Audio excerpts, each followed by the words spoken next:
Haleluya. Haleluya. Puji Tuhan, salam sejahtera. Dalam kasih Tuhan Yesus. Tidak terasa sudah tanggal 1 Maret awal bulan, saudara, hari ini. Puji Tuhan. Saudara bersuka cita? Haleluya. Ya, harus tetap bersuka cita, saudara, karena Tuhan kita baik. Amin. Beberapa hari ini kita mendengar, saudara mungkin perhatikan, deru perang terjadi antar bangsa. Ya, waktu zaman sebelum COVID, saya sampaikan kepada Ibu Gembala di mana kami waktu itu melayani, saya katakan, Tante, COVID akan datang di Indonesia. Terlepas apapun isunya, saudara, itu terjadi. Karena sudah ada simulasi, saudara. Sepertinya negara-negara barat mungkin lebih tahu daripada kita. Dan ini, saudara perhatikan, saat ini kita sedang ada di tempat ini dalam ibadah. Ada rudal berterbangan lagi, saudara, di satu tempat. Dan ini kemungkinan akan tidak terkontrol. Ya. Kemungkinan tidak akan terkontrol, akan berefek kepada banyak bangsa, berefek kepada ekonomi, berefek kepada keamanan dan ancaman. Mari kita perhatikan dalam Injil Matius 24, ayat 3-14, satu bagian, saudara, kita harus bicarakan. Matius pasal 24, ayat 3, sampai yang ke-14.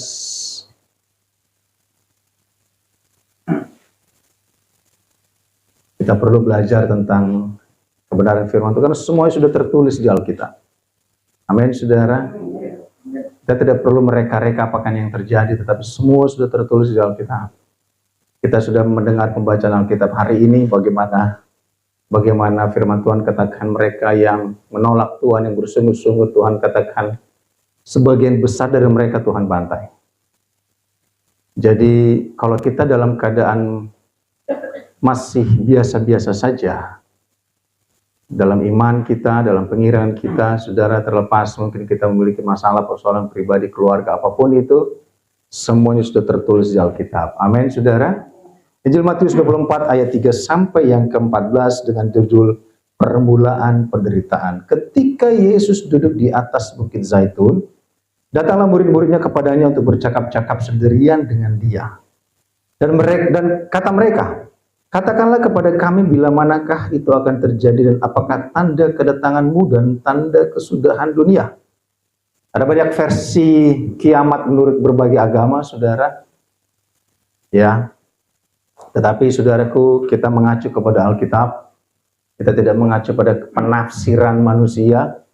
Kita tidak mengacu kepada opini dunia, tetapi kita mengacu kepada Alkitab. 4. Jawab Yesus kepada mereka, waspadalah, jangan ada orang yang menyesatkan kamu. Sebab banyak orang akan datang dengan memakai namaku dan berkata, akulah Mesias, dan mereka akan menyesatkan banyak orang. 6. Kamu akan mendengar deru perang atau kabar-kabar tentang perang, namun berawas-awaslah, jangan kamu gelisah, sebab semuanya itu harus terjadi, tetapi itu belum kesudahannya. Sebab bangsa akan bangkit melawan bangsa dan kerajaan melawan kerajaan. Akan ada kelaparan dan gempa bumi di berbagai tempat. Akan tetapi semuanya itu barulah permulaan penderitaan menjelang zaman baru. Pada waktu itu kamu akan diserahkan supaya disiksa, dan kamu akan dibunuh dan akan dibenci semua bangsa oleh karena namaku. Dan banyak orang akan murtad dan mereka akan saling menyerahkan dan saling membenci. Banyak nabi palsu akan muncul dan menyesatkan banyak orang. Dan karena makin bertambahnya kedurhakaan, maka kasih kebanyakan orang akan menjadi dingin, tetapi orang yang bertahan sampai pada kesudahannya akan selamat. Dan Injil kerajaan ini akan diberitakan seluruh dunia menjadi kesaksian bagi semua bangsa. Sesudah itu barulah tiba kesudahannya. Amin, saudara. Menjadi kewajiban kami sebagai gembala menyampaikan tentang nubuatan akhir zaman. Ini khotbah Yesus. Ini apa yang Yesus katakan, saudara, supaya jangan saudara mencari dari tempat lain, supaya saudara paham bahwa keadaannya sudah semakin dekat dan itu akan mempengaruhi semuanya, saudara. Ya, akan mempengaruhi semuanya. Tapi mari kita pelajari apa yang dikatakan Yesus dalam perikop ini. Ketika Yesus duduk di atas bukit Zaitun, datanglah mereka bercakap-cakap kepada itu sendirian dengan dia. Kata mereka, katakanlah kepada kami bila manakah itu akan terjadi dan apakah tanda kedatanganmu dan tanda kesudahan dunia. Saudara, bangsa akan berperang melawan bangsa, Yesus katakan. Bangsa akan terus berperang dan terus berperang dan terus berperang. Pembunuh akan terus terjadi, saudara. Saudara mungkin kalau melihat di medsos, saudara, ada orang seakan-akan mengatakan dia seorang, terlepas saudara percaya atau tidak, tetapi itu adalah apa yang sering kita lihat, seorang time travel katanya, saudara, dalam tahun 2050 semuanya akan kering, nggak ada orang katanya, saudara. Kalau related kepada Alkitab, itu bagus. Karena engkau dan saya sudah tersingkir di padang gurun. Amin, saudara. Bagus. Artinya memang kadang, saudara, orang menubuatkan, dulu orang menubuatkan orang akan bisa menelpon muka dengan muka. Terjadi? Terjadi. Jadi kita bisa melihat nelpon orang di Papua, saudara, muka dengan muka, kelihatan. Kita bisa telepon muka dengan muka, saudara. Dan itu terjadi. Alkitab berkata kejadian itu kan dilihat semua orang. Bagaimana bisa? Ada live. Jadi terjadi, saudara. Jadi artinya, saudara, bahwa bangsa akan perang melawan bangsa. Peperangan akan terjadi dan tidak akan main-main, saudara. Dan penderitaan sudah sedang terjadi. Akibat perang, saudara, saudara tahu Nagasaki, Hiroshima, bagaimana akibat dari nuklir itu, saudara. Sampai hari ini tidak satu tumbuhan yang tumbuh di sana. Dan bangsa yang sedang berperang ini punya nuklir, saudara. Dan itu membuat orang, radioaktifnya bisa membuat orang jadi zombie, saudara. Maka bersyukurlah kalau saudara dan saya masih sempurna dan cantik dan ganteng. Aman, saudara. Masih ada anggaran perawatan. Itu luar biasa, saudara. Masih mulus gitu, saudara, ya. Nggak tahu terjadi ke depan. Orang jadi zombie, bisa hidungnya pindah ke belakang, saudara, matanya turun. Apakah itu bisa terjadi? Bisa terjadi. Kapan? Tunggu waktunya. Tetapi Alkitab berkata bahwa bangsa akan berperang melawan bangsa. Saudara, karena saudara, saya mau katakan bahwa kerajaan di dunia ini tidak akan pernah menjadi sebuah kerajaan yang kekal dan tetap untuk selama-lamanya. Kita mau pelajari sejarah bagaimana Yunani kerajaan yang paling jaya bisa hancur, Mesir kerajaan paling jaya bisa hancur, Roma kerajaan paling jaya bisa hancur di zaman itu, Babilonia kerajaan paling jaya bisa hancur, 3 raja, saudara, bisa hancur, semua hancur karena kerajaan yang sesungguhnya adalah Kristus, kerajaan Allah. Amin. Makanya dua bapak kami berkata, datanglah kerajaanmu, jadilah kehendakmu. Kita mau kerajaan yang sesungguhnya yang kita hidupi adalah kerajaan di mana Kristus ada. Saudara, kita mengacu kepada Mazmur 47 ayat 1 sampai 9. Mazmur Daud pasal 47 ayat 1 sampai 9 dari Bani Korah, Bani penyanyi, saudara. Bani Korah itu Bani penyanyi, Bani pemazmur yang kerjanya itu hanya nyanyi dan nyanyi, saudara. Pasti suaranya bagus ini, saudara, masuk Bani Korah. Untuk pemimpin biduan, Mazmur 47 ayat 1 sampai 9. Untuk pemimpin biduan dari Bani Korah, Mazmur. Hai segala bangsa, bertepuk tanganlah, elu-elukanlah Allah dengan sorak-sorai, sebab Tuhan yang maha tinggi Allah adalah dahsyat, Raja yang besar atas seluruh bumi. Ia menaklukkan bangsa-bangsa ke bawah kuasa kita, suku-suku bangsa ke bawah kaki kita. Ia memilih bagi kita tanah pusaka kita, kebanggaan Yakub yang dikasihinya. Selah. Allah telah naik dengan diiringi sorak-sorai, ya Tuhan itu, dengan diiringi suara sangkakala. Bermazmurlah bagi Allah, bermazmurlah bagi Raja kita, bermazmurlah. Sebab Allah adalah Raja seluruh bumi. Bermazmurlah dengan nyanyian pengajaran. Allah memerintah sebagai Raja atas bangsa-bangsa. Allah bersemayam di atas tahtanya yang kudus. para pemuka bangsa-bangsa berkumpul sebagai umat Allah Abraham. Sebab Allah yang mempunyai perisai-perisai bumi, ia sangat dimuliakan. Bahwa Allah adalah Tuhan atas segala bangsa. Allah adalah Raja atas segala bangsa. Bangsa yang tidak mengakui Tuhan akan mengalami penderitaan. Bangsa yang tidak bersekutu dengan bangsa yang percaya kepada Tuhan akan mengalami peperangan, saudara. Bangsa akan berperang melawan bangsa. Saya mau katakan bahwa Raja kita adalah Raja kemuliaan. Dia yang memerintah atas segala bangsa. Saudara, kehendak Allah akan terjadi, nubuatan Alkitab akan terjadi. Firman Tuhan akan digenapi. Alkitab berkata dalam Matius 1 nota pun, satu titik pun tidak akan pernah berubah. Firman Allah tetap dan akan terjadi. Nubuatan Alkitab akan terjadi, saudara. Tetapi bagaimana kehidupan kita sebagai orang percaya menempatkan Tuhan sebagai Allah di atas segala-galanya. Dan Yesus katakan itu baru permulaan sebuah penderitaan. Dan Tuhan di atas segala-galanya. Apa yang terjadi sekarang adalah sebuah permulaan. Apa yang terjadi sekarang adalah sebuah penderitaan bagi mereka, saudara. Teluk sedang berperang, Teluk sedang dihajar dan tidak berhenti, saudara. Selalu perang dan perang sepanjang hidup bangsa Israel. Mereka akan perang dan perang dan perang sampai pada kesudahannya. Karena hidup mereka didesain untuk perang. Dan dia tidak berjalan sendiri, dia pakai sekutu. Semua peperangan terjadi akan mempengaruhi bangsa-bangsa. Saya ingin kita pelajari sedikit siapa itu sebenarnya Iran yang saat ini sedang ada dalam goncangan, saudara. Yeremia 49 ayat 1-6 mengenai Bani Amon. Semua tertulis di Alkitab, saudara. Masa depan kita tertulis di Alkitab, hidup kita tertulis di Alkitab, bangsa-bangsa tertulis di Alkitab, akhir zaman tertulis di Alkitab, saudara. Terlepas saudara tidak punya waktu untuk baca Alkitab, semua ada di Alkitab dan semua akan digenapi. Firman Tuhan akan digenapi, saudara. Ujungnya orang akan terheran-heran. Sebenarnya firman itu benar-benar adanya. Yang adalah pada mulai firman bersama-sama dengan Allah. Dan firman adalah Allah sendiri. Yeremia 49 1-6 mengenai Bani Amon, beginilah firman Tuhan. Tidak adakah anak Israel, tidak adakah ahli warisnya? Mengapa Dewa Milkom memiliki Gad dan bangsanya mendiami kota-kotanya? Sebab itu sesungguhnya waktunya akan datang, demikianlah firman Tuhan, bahwa aku akan memperdengarkan tempik sorak peperangan terhadap Raba Bani Amon. Kota itu akan menjadi anak bukit yang tandus dan kota-kotanya, kota-kota jajahannya akan dibakar dengan api.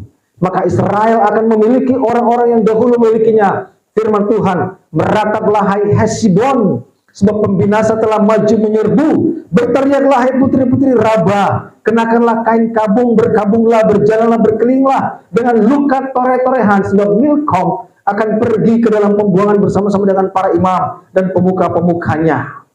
Dan lanjut saudara, betapa engkau memegahkan dirimu dengan lembahmu, hai putri yang congkak, yang percaya akan harta bendanya dan yang berkata, siapakah yang berani datang menyerang aku? Sesungguhnya aku mendatangkan, aku adalah Tuhan guru besar, aku mendatangkan kekejutan atasmu, demikianlah firman Tuhan Allah semesta alam, dari segala tempat di sekitarmu, sehingga kamu bersorak-sorai masing-masing karanya sendiri, dan tidak ada yang mengumpulkan orang-orang yang mengembara itu. Tetapi sesudah itu aku memulihkan keadaan Bani Amon itu, demikianlah firman Tuhan. Rezim itu harus digeser sesuai dengan firman Tuhan. Dan mereka akan kembali kepada falsafah kebenaran seperti sedia kala 49 tahun yang lalu. Akan kembalikan. Itu firman Tuhan. Dan itu harus terjadi. Makanya saudara, Alkitab berkata bahwa kegoncangan akan terjadi. Kerajaan akan digoncangkan, saudara. Kehancuran akan terjadi. Peperangan akan terjadi terus dan tidak akan berhenti, saudara. Lagi, Ibrani 12, ayat 25-29. Nubuatan kerajaan yang akan digoncangkan. Ibrani 12, ayat 25-29. Jagalah supaya kamu jangan menolak Dia yang berfirman. Sepanjang sejarah firman Tuhan disampaikan kepada bangsa-bangsa. Sebab jikalau mereka yang menolak Dia yang menyampaikan firman Allah di bumi tidak luput, apalagi kita jika kita berpaling dari Dia yang berbicara dari sorga. Waktu itu suaranya menggoncangkan bumi, tetapi sekarang Ia memberikan janji satu kali lagi. Aku akan menggoncangkan bukan hanya bumi saja, melainkan langit juga, penguasa di udara, iblis yang bercokol, menggenggam falsafah dan sebagainya, pengajaran bangsa itu pun akan digoncangkan. Ungkapan satu lagi menuju kepada perubahan pada apa yang akan digoncangkan, karena Ia dijadikan supaya tinggal tetap. Apa yang tidak tergoncangkan jadi karena kita menerima apa?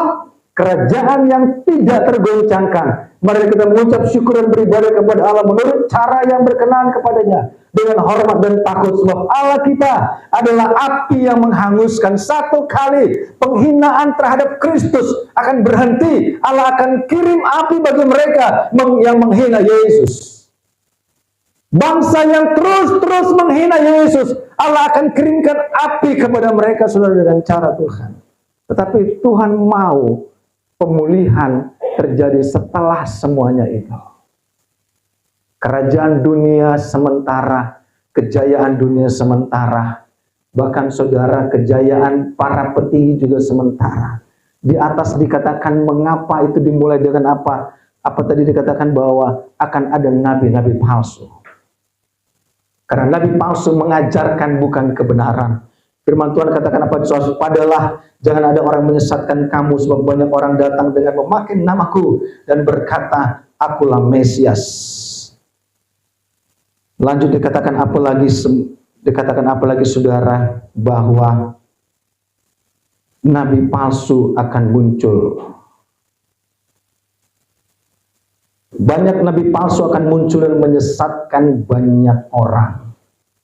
Dan itu yang terjadi, saudara. Maka Yesus katakan akan datang banyak nabi palsu akan muncul dan menyesatkan banyak orang. Sementara perang terjadi, sementara dunia masuk ke dalam kehancuran, nabi palsu tetap ngomong, tidak akan bicara tentang akhir zaman, tidak akan bicara untuk pertobatan, tidak akan bicara tentang oh ini sudah mau akhirnya. Mereka akan tetap bicara tentang kemakmuran, profit dan profit, saudara. Bicara tentang duit dan bicara juga tentang kesejahteraan dan kekayaan. Mereka akan terus berbicara tentang hoki. Gitu, saudara. Mereka akan terus bicara tentang wah. Saudara tidak akan temukan banyak gereja, banyak pendeta bicara tentang akhir zaman. Bagaimana yang terjadi, saudara? Sementara perang terjadi, tetapi itu tetap mereka lakukan. Tuhan katakan banyak nabi palsu akan muncul dan menyesatkan banyak orang. Mau perang pun, mau akhir zaman pun, mau kedatangan Yesus datang besok, mereka akan tetap berbicara tentang kekayaan, mereka tetap bicara tentang hoki, mereka tetap bicara tentang keuntungan dan kesejahteraan manusia tanpa pertobatan. Nah, itu yang terjadi menurut ini. Lanjut, saudara, apa yang akan kita pahami dari semuanya ini? Ayat 12. Dan karena makin bertambahnya kedurhakaan, maka kasih kebanyakan orang akan menjadi dingin. Saudara, mengapa ini Yesus katakan dalam satu perikop? Akhir zaman, bangsa perang melawan bangsa, penderitaan, satu perikop dengan nabi palsu, satu perikop dengan kasih yang mulai dingin dan makin dingin. Ini kenapa? Apa hubungannya? Kan sekarang kan gak nyambung, saudara. Yang perang di sana, diomongin nabi palsu, diomongin kasih yang semakin dingin. Saudara, saya mau katakan bahwa iblis punya cara untuk mengalihkan isu. Sementara zaman sudah mulai berakhir, penderitaan terjadi, peperangan terjadi, saudara. Perang nuklir mungkin akan terjadi. Tapi iblis tetap akan mengalihkan perhatian saudara kepada khotbah tentang kemakmuran, kepada khotbah tentang kesejahteraan saudara. Dan dia akan terus membuat saudara terfokus kepada hidupmu, yang dimana kasihmu akan semakin dingin, dan semakin dingin. Dan itu adalah tanda-tanda anak darah yang bodoh itu. Sehingga pintu sorga tidak akan pernah terbuka buat mereka. Ini dalam satu perikop yang kita mungkin harus pahami mengapa. Sementara perang di luar sana, perang beneran saudara, perang beneran di gereja masih terjadi perang saudara. Di sini nggak ada amin saudara. Di sini ada perang saudara.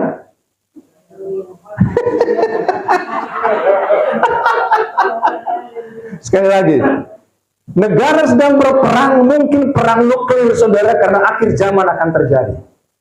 Mungkin kalau perang nuklir terjadi, zombie akan ada di sana. Dan itu bukti dari akhir zaman. Itu bukti dari Yesus berkata bahwa ini akhir zaman. Tetapi iblis mengalihkan perhatian orang. Satu sisi nabi palsu tetap berbicara tentang kesejahteraan. Kalau lu nggak kaya, lu bukan anak Tuhan. Kalau lu nggak kaya, lu nggak bisa masuk di gereja ini. Kalau lu nggak kaya, lu nggak punya rumah di Gading Serpong 12M, lu nggak akan bisa jadi pelayan Tuhan di gereja ini. Itu sedang terjadi, perang sedang terjadi. Tetapi di bagian lain, di gereja lain, masih ada orang yang masih perang saudara.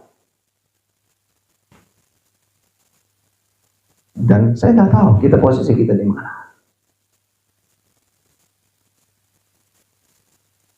Saudara, coba kita perhatikan dalam 2 Timotius 2:23-26. 2 Timotius 2:23-26 berkata apa? Hindarilah soal-soal yang dicari-cari yang bodoh dan tidak layak. Engkau tahu bahwa soal-soal itu menimbulkan pertengkaran. Sedangkan seorang hamba Tuhan, engkau dan saya adalah hamba Tuhan, anak Tuhan, pelayan Tuhan, tidak boleh bertengkar, tetapi harus tetap rahmat satu sama yang lain. Ya harus cakap mengajar dan sabar, dan dengan lemah lembut dapat menuntun orang yang suka melawan.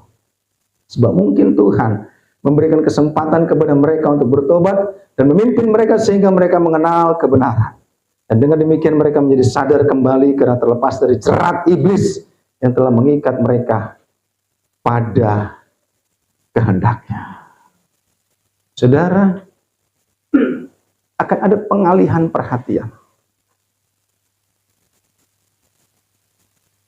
Kita punya Tuhan Raja di atas segala raja.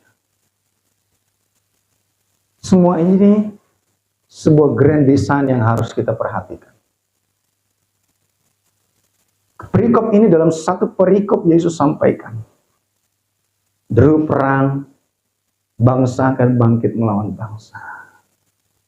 Tetapi dalam banyak hal saudara, mata kita tertutup oleh ilah zaman. Kita tidak bisa melihat seperti sebuah tanda kedatangan Tuhan. Sebuah tanda akhir zaman. Sebuah tanda yang harus kita pahami bahwa akhirnya sudah makin dekat. Saudara bayangkan saudara, sebuah kapal yang sedang berlayar mengarungi samudra yang penuh dengan ombak dan badai. Mencapai sebuah tujuan. Lambung kapal sudah mulai bocor. Tetapi krunya malah bacok-bacokan. Saudara, itu kapal nyampe nggak ke darat? Saya pernah sampaikan tentang Huperetes adalah tim yang mendayung kapal. Katakanlah 6 kanan 6 kiri. Mendayung kapal itu harus seirama. Jangan yang kanan mendayung ke sini, yang kiri mendayung ke sini. Jadi yang kanan maju, yang kiri mundur. Nyampe nggak saudara? Mau kemana itu kapal? Sementara badai semakin dahsyat. Ada banyak kapal lain menyerang saudara. Pakai meriam gitu saudara. Lambung kapal sudah mulai bocor. Tim kanan mendayung maju. Tim kiri mendayung mundur. Habis itu yang tim kanan bilang, "Woi, bego lu. Lu mundur itu, enggak, lu yang on, lu yang ke kanan. Akhirnya mereka berantem, saudara. Nyampe nggak tuh kapal? Nyampe ke dasar laut, betul. Jadi saudara, dikatakan apa oleh Yesus? Dan karena makin bertambahnya kedurhakaan, ayat 12, maka kasih kebanyakan orang akan menjadi dingin. Udah nggak punya kehangatan kasih lagi satu dengan yang lain. Yang dipertahankan cuman my heart. They broke my heart, gitu saudara. You don't know what happened, it's my heart, gitu saudara.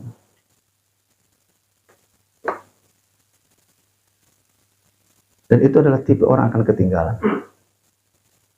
Gak akan maju dalam hidupnya, gak akan maju dalam imannya. Mungkin saya mau katakan itu tipe 5 anak darah yang bodoh.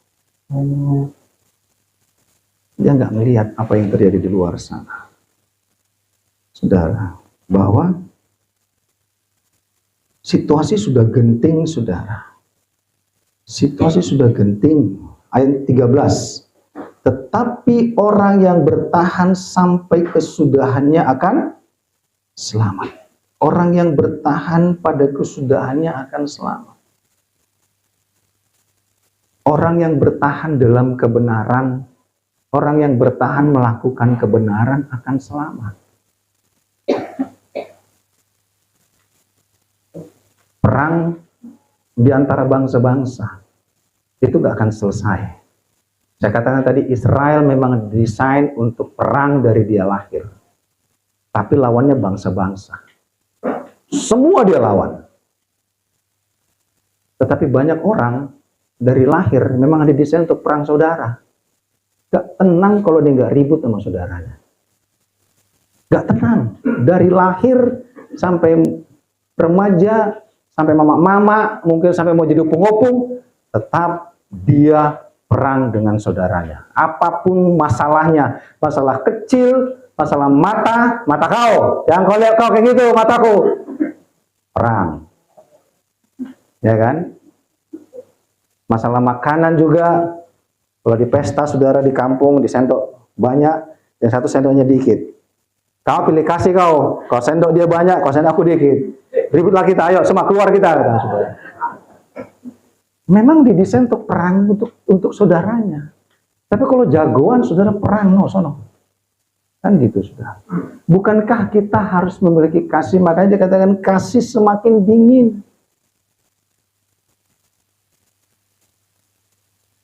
Dalam satu perikop ini Yesus menjelaskan sesuatu yang mungkin kita nggak ngerti, saudara. Apa hubungan perang dengan kasih yang semakin dingin? Apa hubungan perang dengan nabi palsu yang nggak peduli, saudara? Karena ajaran mereka nggak pernah mengajarkan kasih. Ajaran mereka berbicara tentang keuntungan dan profit. Kalau sebuah pelayanan mereka katakan ini PNL-nya, profit and loss-nya, ini rugi, dia akan tutup, saudara.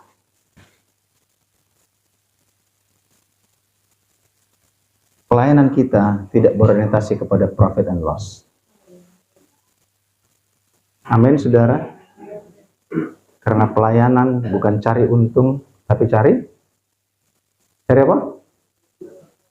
Hah?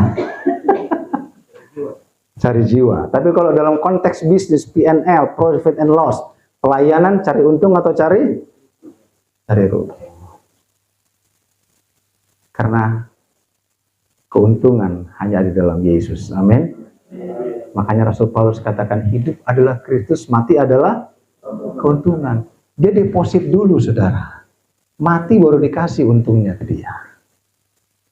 Kalau ada orang pelayanan cari untung, saudara, takutnya nanti dia mati nggak dapat untung lagi, saudara. Makanya Rasul katakan hidup adalah Kristus. Hidup adalah melayani. Hidup adalah penderitaan. Hidup adalah kesakitan. Hidup adalah dihina, dicaci, dimaki, direndahkan. Hidup adalah kesek dalam Kristus. Menjadi hamba bagi Kristus. Mati adalah keuntungan. Makanya Allah katakan, sabarlah hai kamu hambaku yang baik dan setia.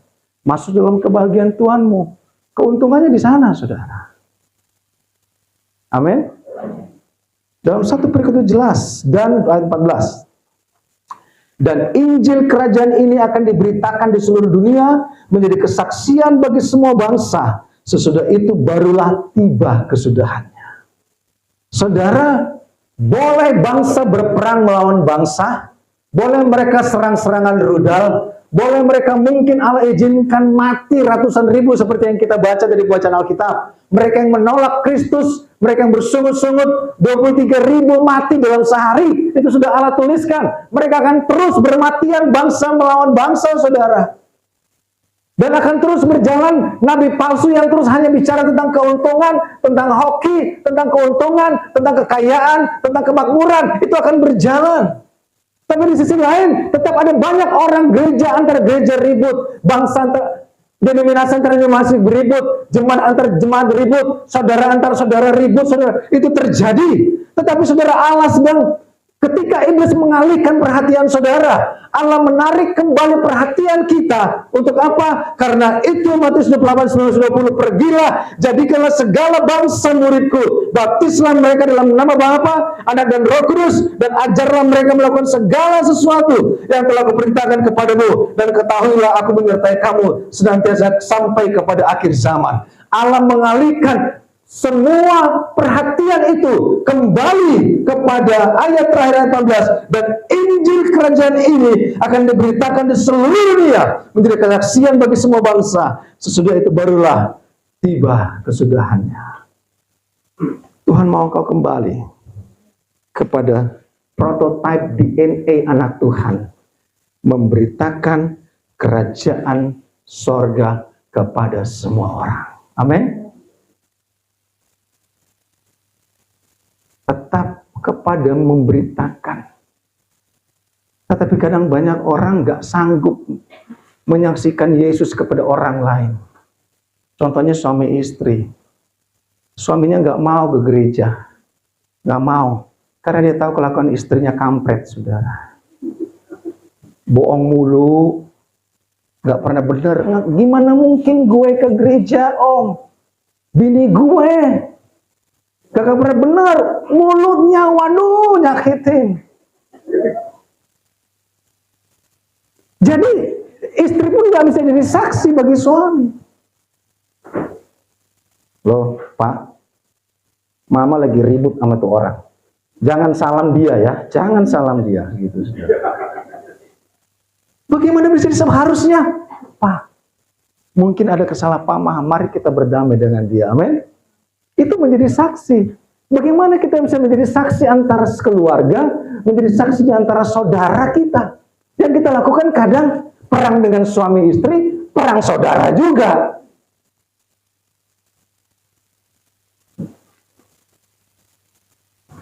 Sampai kapan? Sampai kapan? Sampai Prabowo ganti? Kita berhenti perang saudara? Sampai MBG masuk sini, saudara?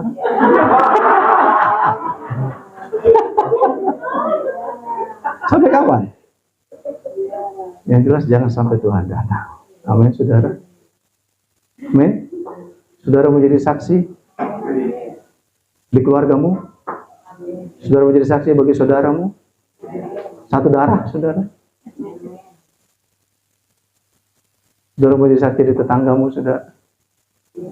Amin. Perang boleh terjadi, nabi palsu boleh ada. Kasih semakin dingin, kebencian merajalela. Tapi Yesus menarik kita kembali. Injil kerajaan ini menjadi tugasmu dan tugasku. Injil kerajaan ini akan diberitakan di seluruh dunia. Injil kerajaan ini akan diberitakan di Bogor, di Keracak, di Ciampea. Injil kerajaan akan diberitakan di Gading Serpong. Injil kerajaan akan diberitakan di Palang Ganda Asir 2. Itu tugas engkau dan saya. Tugas kita bukan perang satu dengan yang lain. Tugas kita bukan membenci. Tugas kita bukan bicara tentang menghayal tentang kemakmuran masa depan. Cari dahulu kerajaan Allah dan kebenarannya. maka semua akan ditambahkan kepadamu. Itu yang Tuhan mau kita kerjakan. Fokus kepada tugas kita. Jangan ikut-ikutan dengan orang lain. Kalau dunia kasih semakin dingin, kasih kita semakin mesra. Amin. Saudara pernah masuk ke gereja besar, mereka nyanyikan, satukanlah hati kami. Kau saudaraku, gitu. Terus datang sini naik apa? Naik beat, gitu. Saudara. Gak ada. Karena banyak orientasi orang adalah level, grade, kelas. Tapi Yesus datang bukan untuk mereka. Yesus datang untuk engkau dan saya yang mau memberitakan Injil kerajaan, menjadi saksi. Engkau akan menerima kuasa kalau Roh Kudus turun atasmu. Engkau menjadi saksi. Kau suami istri menjadi saksi. Saling mengampuni, saling mengasihi. Ada seorang ibu sedang mendidik anaknya 5 orang. Kalau abangmu salah, kau minta maaf duluan. Kalau saudaramu salah, kau minta maaf duluan. Suaminya garuk-garuk. Aduh, mami sering salah dengan minta maaf duluan. Gitu. Suaminya bilang ini teori. Gitu. Saudara, mari menjadi saksi dulu kita. Makanya firman Tuhan katakan baru kesudahannya. Di bagian lain dikatakan saudara, hidup sebagaimana kamu saat ini hidup. Maksudnya apa? Kalau engkau sedang dalam status keluarga, hidup dalam status keluarga. Kalau mungkin engkau dalam status mungkin tidak berkeluarga, tetap hidup dalam seperti itu, mungkin itu kehendak Allah. Tetapi engkau tetap fokus kepada kebenaran memberitakan Injil Allah. Memberitakan apa yang Tuhan mau kita kerjakan. Barulah tiba kesudahannya.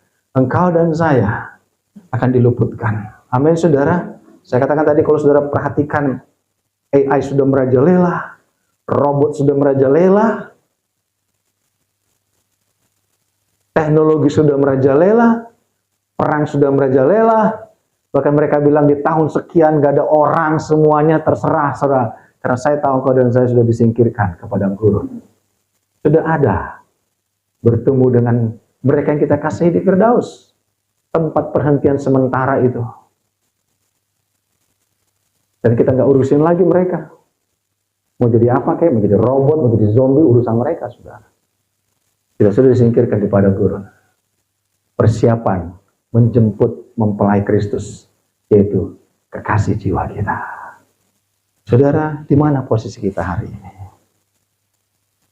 Kita bisa menganalisa kehidupan kita. Kita bisa menganalisa semuanya. Saya bersyukur banyak pemuda-pemudi sudah mulai dalam keakraban mereka. Amin, saudara. Dan sini ada jiwa baru. Saya bersyukur ada sesalki jiwa baru. Jangan sampai dia lihat perang saudara, saudara. Amin.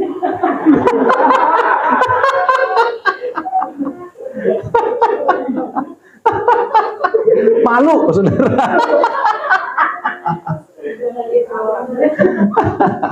Kita bangkit berdiri.